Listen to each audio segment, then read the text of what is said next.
पश्चिम बंगाल चुनाव के नतीजों की चर्चा सिर्फ भारत में नहीं, सरहद पार बांग्लादेश में भी हो रही है। ढाका में इस वक्त दो तरह का माहौल है। एक तरफ डर है तो दूसरी तरफ एक पुरानी उम्मीद फिर से जगी है। डर इस बात का कि कहीं घुसपैठियों को ज़बरदस्ती बांग्लादेश न ढकेल दिया जाए, और उम्मीद इस बात की कि जो तीस्ता जल विवाद सालों से अटका था वो शायद अब सुलझ जाए। आज समझेंगे कि पश्चिम बंगाल में सत्ता बदलने से भारत बांग्लादेश के रिश्तों पर क्या असर पड़ सकता है। नमस्ते, मेरा नाम है अंकुर और आप देख रहे हैं ललन टॉप का अंतर्राष्ट्रीय प्रसंगों से जुड़ा रोजाना का कार्यक्रम दुनियादारी। Brought to you by Sensodyne K. Candid dusting powder, 4 skin problems का एक expert solution. Candid dusting powder, हटा खुजली लगा कैंडिड। पश्चिम बंगाल में बीजेपी की जीत को बांग्लादेश उम्मीद और आशंका दोनों नजरियों से देख रहा है। पहले उनकी आशंकाओं पर बात करते हैं। 4 मई को पश्चिम बंगाल और असम के चुनाव नतीजे आए।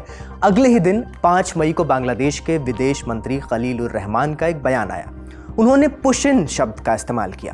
कहा, अगर पश्चिम बंगाल में सत्ता बदलने के बाद पुश इन की घटनाएं होती हैं तो बांग्लादेश उचित कदम उठाएगा। भारत इसे पुश बैक कहता है। इसका मतलब है घुसपैठियों को जबरदस्ती वापस धकेलना। ऐसा क्यों होता है, समझिए। भारत और बांग्लादेश के बीच दुनिया की 5वीं सबसे लंबी जमीनी सीमा करीब 4000 किलोमीटर की सीमा है। ये दुनिया की सबसे ज्यादा निगरानी वाली सीमाओं में से एक है। फिर भी अक्सर खबरें आती हैं कि कुछ लोगों को चुपचाप सीमा पार धकेला गया। ये कोई आधिकारिक डिपोटेशन नहीं है। डिपोटेशन के लिए दोनों देशों की सहमति और नागरिकता का सबूत चाहिए होता है, लेकिन ऐसे मामलों में पहचान का पूरा बोझ सामने वाले देश पर चला जाता है। बांग्लादेशी विदेश मंत्री का इशारा इन्हीं खबरों की तरफ था जिनमें दावा किया गया था कि भारत के कई राज्यों, खासकर असम और त्रिपुरा से अवैध बांग्लादेशी प्रवासियों को पकड़कर जबरदस्ती सीमा पार यानी बांग्लादेश भेजा जा रहा है। अब जब पश्चिम बंगाल में भी बीजेपी की सरकार बनने जा रही है तो बांग्लादेश को डर है कि ऐसी घटनाएं पश्चिम बंगाल में भी हो सकती हैं। मई 2026 के नतीजों के बाद भारत बांग्लादेश सीमा का लगभग 81% यानी करीब 3300 किलोमीटर हिस्सा उन राज्यों से लगता है जहां बीजेपी की सरकार है। पश्चिम बंगाल, असम और त्रिपुरा। अगर बीजेपी के सहयोगियों को भी जोड़ लें तो ये नंबर करीब 3800 किलोमीटर तक पहुंच जाता है, यानी हमने मेघालय को भी इसमें जोड़ लिया है। इकलौता मिजोरम ही है जो इस लिस्ट में नहीं है। हालिया चुनाव से पहले इस सीमा का बहुत बड़ा हिस्सा पश्चिम बंगाल में ममता बनर्जी की टीएमसी सरकार के पास था, जिनके सीमा प्रबंधन पर केंद्र से मतभेद रहते थे। अब बॉर्डर के इस पार एक ही पार्टी की सरकार है तो बांग्लादेश की बेचैनी बढ़ रही है। बांग्लादेशी विदेश मंत्री के बयान पर भारत का जवाब भी आया है। 7 मई को विदेश मंत्रालय के प्रवक्ता रणधीर जायसवाल ने इसे भारत का कोर इश्यू बताया और गेंद वापस बांग्लादेश के पाले में डाल दी। कहा कि हम अवैध प्रवासियों को वापस भेजना चाहते हैं, लेकिन इसके लिए ज़रूरी है कि बांग्लादेश उनके वेरिफिकेशन प्रोसेस में सहयोग करे। Over 2,860 cases of nationality verification are pending with Bangladesh, and some of it or several of it, a lot of it, for over 5 years.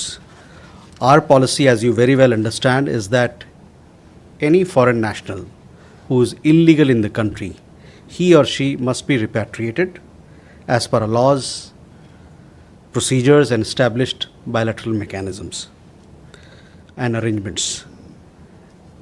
We expect that Bangladesh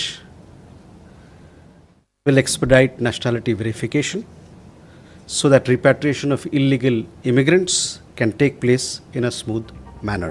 इस जवाब के कुछ ही घंटों बाद ढाका से एक और बड़ी खबर आई। बांग्लादेश के गृह मंत्री सलाहुद्दीन अहमद ने ऐलान किया कि सीमा पर अलर्ट घोषित कर दिया गया है। बांग्लादेश के गृह मंत्री ने कहा, पश्चिम बंगाल विधानसभा चुनाव में बीजेपी की जीत के बाद भारत से किसी भी संभावित पुश इन को रोकने के लिए बॉर्डर गार्ड बांग्लादेश बीजीबी को सीमाओं पर सतर्क रहने का निर्देश दिया गया है। उन्होंने सफाई देते हुए यह भी कहा कि बांग्लादेश को उम्मीद है कि ऐसा नहीं होगा, लेकिन एहतियातन ये फैसला लिया गया है ताकि ऐसी स्थिति अगर आए तो उससे निपट सकें। तो सवाल है कि आखिर ऐसा क्या हो गया? बांग्लादेश की इस घबराहट के पीछे वजह क्या है? बांग्लादेश बीजेपी की जीत से इतना डरा हुआ क्यों है? बीजेपी नेता चुनाव प्रचार के दौरान घुसपैठ के मुद्दे पर मुखर रहे हैं। खुद प्रधानमंत्री नरेंद्र मोदी ने कई रैलियों में इसका जिक्र किया। जनवरी 2026 में मालदा की रैली में पीएम मोदी ने कहा था, घुसपैठ बंगाल के सामने बड़ी चुनौती है। जब विकसित देश घुसपैठियों को निकाल रहे हैं तो पश्चिम बंगाल से भी इन्हें निकालना जरूरी है। पीएम मोदी ने ममता बनर्जी सरकार पर राष्ट्रीय सुरक्षा से समझौते का आरोप लगाया था। गृह मंत्री अमित शाह ने भी इसे बड़ा मुद्दा बनाया। पश्चिम बंगाल के होने वाले मुख्यमंत्री शुभेंदु अधिकारी तो और भी साफ लहजे में बोले।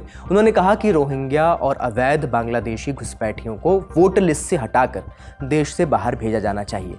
उधर असम के मुख्यमंत्री हिमंता बिस्वा शर्मा के भी बयान है। पिछले कुछ महीनों से वे सोशल मीडिया पर घुसपैठियों को वापस भेजने की तस्वीरें डालते रहे हैं। 26 अप्रैल को उन्होंने एक्स पर लिखा, लातों के भूत बातों से नहीं मानते। इसके अलावा एक इंटरव्यू में उन्होंने पुश बैक पर खुलकर बात की। कहा कि आधिकारिक तरीका बहुत धीमा है। अगर मैं उन्हें आधिकारिक तौर पर वापस भेजना चाहता हूं तो मुझे विदेश मंत्रालय से संपर्क करना होगा, फिर एमईए बांग्लादेश को डिटेल भेजेगा। उसके बाद ये पूरी तरह बांग्लादेश पर निर्भर करता है कि वो किसे वापस लेना चाहता है और किसे नहीं। शर्मा ने दावा किया कि इसी लंबी प्रक्रिया से बचने के लिए उन जगहों पर जहां बॉर्डर गार्ड बांग्लादेश बीजीबी मौजूद नहीं होती, वहां रात के अंधेरे का फायदा उठाकर अवैध अप्रवासियों को बांग्लादेश भेजा जाता है। उन्होंने ये भी दावा किया कि आधिकारिक तौर पर 1400 लोगों को वापस भेजा गया है, लेकिन असल संख्या हजारों में भी हो सकती है। शर्मा के इस बयान पर बांग्लादेश ने आपत्ति जताई थी। भारत के कार्यवाहक उच्चायुक्त पवन बाधे को तलब कर लिया था, औपचारिक विरोध दर्ज कराया था और कहा था कि ये बयान द्विपक्षीय संबंधों के लिए अपमानजनक है। खैर, अब राजनीति से इतर पश्चिम बंगाल और असम में बांग्लादेश से अवैध प्रवास का मसला समझते हैं। ये कोई आज की बात नहीं है। 19वीं सदी में हुए लगातार हमलों और अंग्रेजों के शासन की वजह से असम में आबादी बहुत कम थी। दूसरी तरफ आज जो इलाका बांग्लादेश है, वहाँ आबादी बहुत तेजी से बढ़ रही थी, क्योंकि वहाँ उपजाऊ जमीन थी। उस दौरान जमींदारों के जुल्म और अकाल की वजह से बड़ी संख्या में लोग असम और बंगाल के कुछ हिस्सों में आ गए।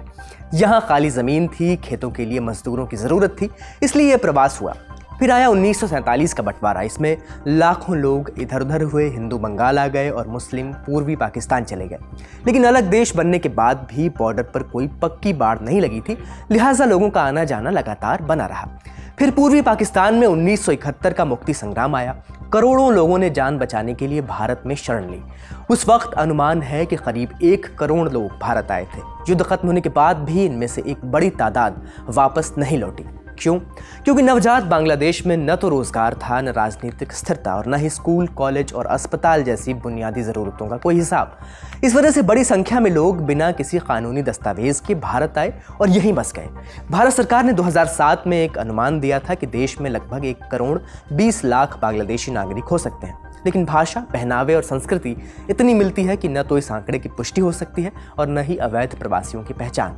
इसी पहचान के लिए 2019 में असम में एनआरसी लाया गया। करीब 19 लाख लोग लिस्ट से बाहर हो गए। ये राज्य की आबादी का लगभग 6% था। जिन लोगों के नाम छूटे उनमें ज़्यादातर गरीब लोग थे, कम पढ़े लिखे लोग थे या ऐसे लोग थे जिनके पास पुराने कागज़ नहीं थे। सरकार ने कहा था कि लोग 1971 से पहले के अपने परिवार और नागरिकता के सबूत दिखाएं, लेकिन बहुत लोगों के पास पुराने रिकॉर्ड थे ही नहीं। कई रिकॉर्ड अधूरे थे, कई खो चुके थे। उन्हें ट्रिब्यूनल और डिटेंशन सेंटर का सामना करना पड़ा। ये प्रक्रिया फिलहाल ठंडे बस्ते में है, लेकिन राजनीतिक मंचों पर अब असम इमिग्रेंट्स एक्सपल्जन एक्ट 1950 जैसे पुराने कानूनों की चर्चा फिर गर्म हो रही है। अगर ये कानून प्रभावी होता है तो राज्य सरकारों के पास संदिग्ध प्रवासियों को निकालने का कानूनी अधिकार आ जाएगा, जो अभी तक केवल केंद्रीय एजेंसियों के पास था। अगर राज्य और केंद्र सरकार एक ही पेज पर हों तो पश्चिम बंगाल में भी यही मॉडल लागू हो सकता है। बांग्लादेश का डर भी इसी बात को लेकर है।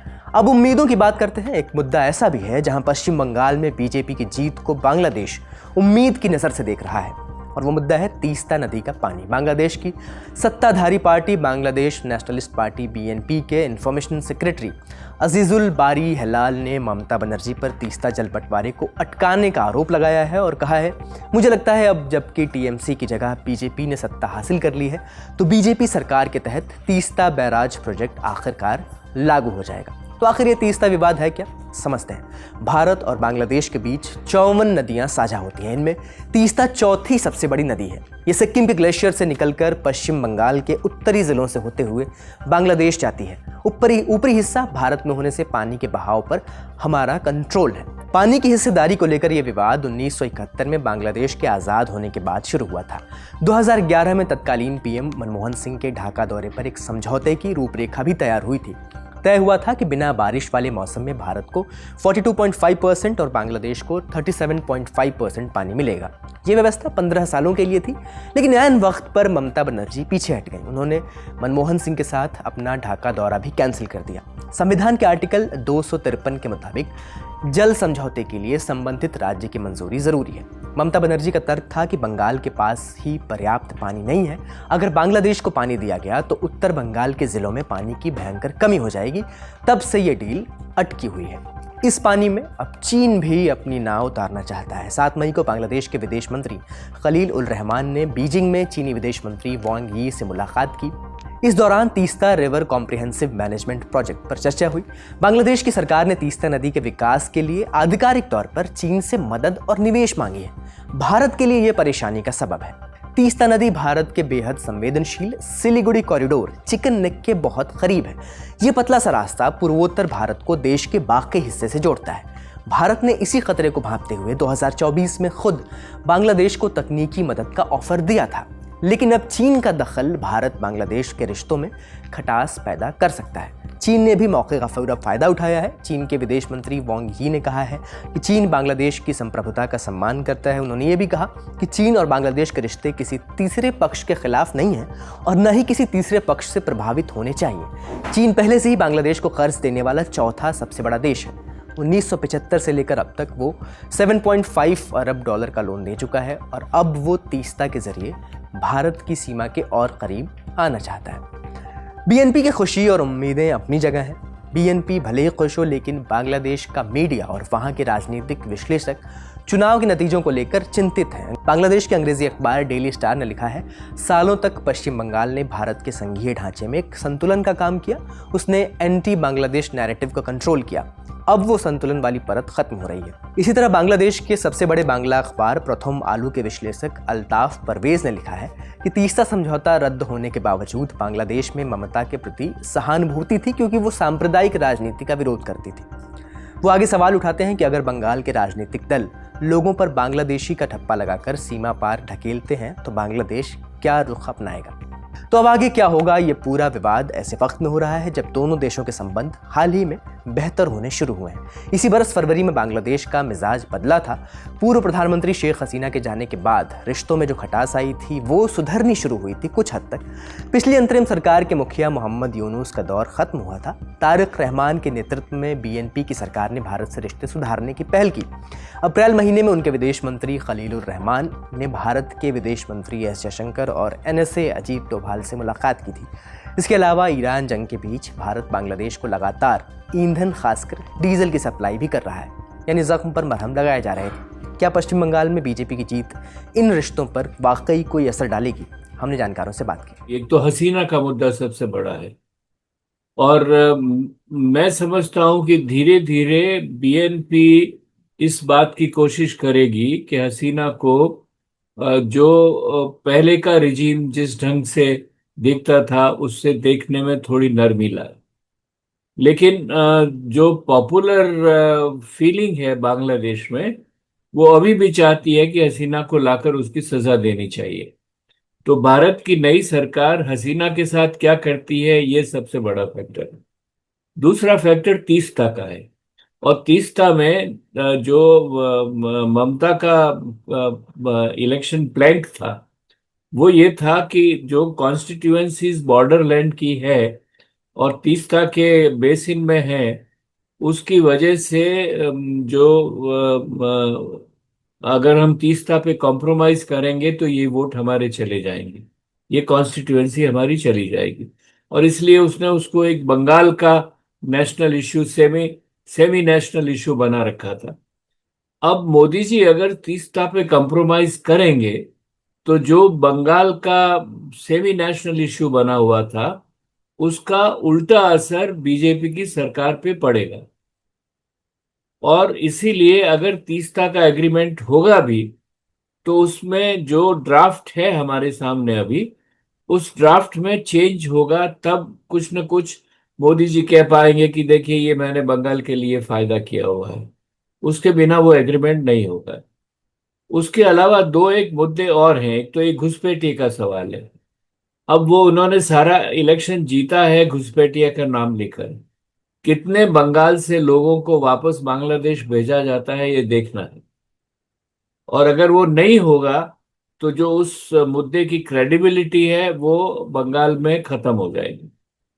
दूसरा है जो स्मगलिंग, बॉर्डर सिक्योरिटी फोर्स जैसे काम करती है। और आप जानती है कि अमित शाह ने बहुत स्ट्रांग पोजीशन ली हुई है इन सब इश्यूज के ऊपर। टेररिज्म के इशू पे बहुत स्ट्रांग पोजीशन ली हुई है। उसमें बहुत सारे बांग्लादेशियों के नाम आते हैं, बांग्लादेशी इन्वॉल्व होते हैं। जो हमारे कुछ एक्सट्रीमिस्ट लोग हैं वो बंगाल में जाके शरण लेने की कोशिश करते हैं। तो इन सब का क्या होगा? और इन सब से जुड़ा हुआ प्रश्न ये है कि मोदी जी की सरकार बांग्लादेश को क्या उस हद की मदद देती रहेगी जैसे पहले देती थी?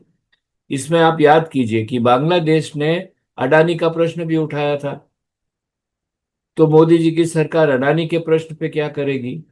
ये सब मुद्दे हमारे सामने आएंगे और उसमें देखना होगा कि मोदी जी की सरकार सेंट्रल पे भी और बीजेपी की सरकार बंगाल में किस तरह से उन मुद्दों पर रिएक्ट करती है, वो बड़ा प्रश्न है। भारत का सबसे भरोसेमंद Saluja gold TMT bars. Saluja gold TMT. अब सही पकड़े हो कॉन्ट्रैक्टर बाबू, मजबूती सब कुछ है। बड़ी खबर यहीं तक, अब सुर्खियों की बारी। अमेरिका और ईरान के बीच बात बनने और बिगड़ने का कंफ्यूजन खत्म ही नहीं हो रहा है। 7 मई को हर जगह सिर्फ यही खबर छाई हुई थी कि दिन खत्म होने से पहले पहले ईरान अमेरिका के पीस प्लान पर अपना जवाब दे देगा। राष्ट्रपति डोनाल्ड ट्रंप लगातार दावा कर रहे थे कि इस बार बात बन जाएगी, लेकिन इंतहा हो गई इंतजार की। दिन निकल गया और ईरान का कोई जवाब नहीं आया। आई तो बस मिसाइलों और बम धमाकों की आवाज़ें। अमेरिका का कहना है कि ईरान ने स्ट्रेट ऑफ हॉर्मूज में उसके 3 युद्धपोतों पर, वॉरशिप्स पर मिसाइल्स, ड्रोन्स और छोटी तेज नावों से हमला किया। ट्रंप ने यह भी कहा कि ईरान ने आज हमारे साथ खिलवाड़ किया है, लेकिन ट्रंप ने दावा किया कि अमेरिकी सेना ने जवाबी कार्रवाई में ईरान की कई नावें, ड्रोन्स और मिसाइल्स तबाह कर दी हैं। उन्होंने फिर चेतावनी दी कि अगर ईरान ने जल्दी डील साइन नहीं की तो अमेरिका आगे और भी ज़्यादा हिंसक जवाब देगा। लेकिन ईरान की कहानी पूरी तरह अलग है। ईरान की सेना का आरोप है कि पहले अमेरिका ने हमला किया। उनके मुताबिक अमेरिकी सेना ने एक ईरानी ऑयल टैंकर और हॉर्मूज की तरफ बढ़ रहे दूसरे जहाज को निशाना बनाया। साथ ही बंदर खमीर, सिरिक और कश्म द्वीप के तटीय इलाकों पर हवाई हमले भी किए। ईरान का दावा है कि उसके बाद उसने तुरंत जवाबी कार्रवाई की और अमेरिकी जहाज़ों को भारी नुकसान पहुंचाया। ईरानी सेना ने इसे अमेरिका की तरफ से सीज फायर का उल्लंघन बताया है। वहीं तेहरान में भी धमाकों की आवाज़ें सुनाई दी, लेकिन तनाव सिर्फ यहीं तक सीमित नहीं रहा। 8 मई की सुबह यूएई की रक्षा मंत्रालय ने ईरान से मिसाइल्स और ड्रोन्स आने की बात कही। बताया कि उसका एयर डिफेंस सिस्टम इन हमलों को रोकने में लगा हुआ है। इन हमलों के बावजूद ट्रंप अमेरिका और ईरान के बीच सीज फायर जारी रहने की बात कर रहे हैं। दूसरी तरफ ईरान ने अब तक अमेरिका के 14 पॉइंट पीस प्लान पर कोई जवाब नहीं दिया है। ईरान ने कहा है कि वो जैसे ही कोई फैसला लेगा पाकिस्तान को इसकी खबर दी जाएगी। अटलांटिक महासागर में क्रूज शिप MV हॉन्डियस पर 2 भारतीय नागरिक शामिल हैं। ये वही शिप है जिस पर हंता वायरस फैला है। BBC के मुताबिक अब तक जहाज पर हंता वायरस संक्रमण के 5 मामलों की पुष्टि हुई है और 3 लोगों की मौत हो चुकी है। नीदरलैंड्स की लीडन यूनिवर्सिटी मेडिकल सेंटर में भर्ती हंता वायरस मरीज का इलाज कर रही डॉक्टर करिन एलन वेल्डकैंप ने कहा कि ये वायरस कोरोना जैसा नहीं है। उन्होंने AFP से बातचीत में कहा कि हंता वायरस का इंसान से इंसान में फैलना आसान नहीं है। इसका ट्रांसमिशन कोरोना की तुलना में काफ़ी मुश्किल है। डच झंडे वाला यह जहाज़ स्पेन जा रहा है। यह 10 मई तक स्पेन के कैनरी आइलैंड पहुंच सकता है, जहां जहाज़ पर मौजूद सभी यात्रियों की जांच होगी। क्रूज शिप 20 मार्च को अर्जेंटीना के अशुआइया से रवाना हुआ था। जहाज़ में कुल 170 यात्री और 71 क्रू सदस्य मौजूद थे। इनमें एक डॉक्टर भी शामिल है। अगली खबर चीन से। चीन ने भ्रष्टाचार के मामलों में 2 पूर्व रक्षा मंत्री ली शांगफू और वेई फेंगहे को मौत की सजा सुनाई है। सरकारी समाचार एजेंसी शिन्हुआ के मुताबिक दोनों को पहले 2 साल जेल में रखा जाएगा। अगर वो 2 साल तक कोई नया अपराध नहीं करते तो सजा को आजीवन कारावास में बदला जा सकता है। चीन के पूर्व रक्षा मंत्री ली शांगफू को पिछले साल अक्टूबर में अचानक पद से हटा दिया गया था। वे करीब 2 महीने तक सार्वजनिक रूप से नजर नहीं आए थे, जिससे कई तरह की अटकलें शुरू हो गई थी। अब पहली बार चीनी अधिकारियों ने आधिकारिक तौर पर स्वीकार किया है कि उनके खिलाफ भ्रष्टाचार से जुड़ी जांच चल रही थी। CCTV की रिपोर्ट के मुताबिक सैन्य अनुशासन जांच एजेंसी ने पाया कि ली ने पार्टी अनुशासन और कानून का उल्लंघन किया। उन पर बड़े पैमाने पर रिश्वत लेने, दूसरों को रिश्वत देने और पद का दुरुपयोग करने के आरोप लगाए गए हैं। रिपोर्ट में कहा गया है कि ली की गतिविधियों से सेना के हथियार डेवलपमेंट और मिलिट्री इक्विपमेंट की इमेज को भारी नुकसान पहुंचा। वहीं चीन के पूर्व रक्षा मंत्री वेई फेंघे पर रिश्वत लेने के और अपने पद का गलत इस्तेमाल करने के आरोप लगाए गए हैं। चीन की सैन्य अदालत ने उन्हें भ्रष्टाचार का दोषी माना है। जांच में सामने आया कि वेई फेंघे ने रक्षा मंत्रालय और सेना से जुड़े फैसलों में फायदा पहुंचाने के बदले कथित तौर पर रिश्वत ली थी। पिछले 1 साल में चीन के सैन्य और एयरोस्पेस सेक्टर से जुड़े दर्जनों सीनियर अधिकारियों को उनके पदों से हटाया गया है। एक्सपर्ट्स के मुताबिक ये कार्रवाई राष्ट्रपति शी जिनपिंग के भ्रष्टाचार और अविश्वास के खिलाफ अभियान का हिस्सा है। आज का दुनियादारी यहीं समाप्त होता है। अपना और अपनों का ख्याल रखिए। शुक्रिया। शुभ रात्रि।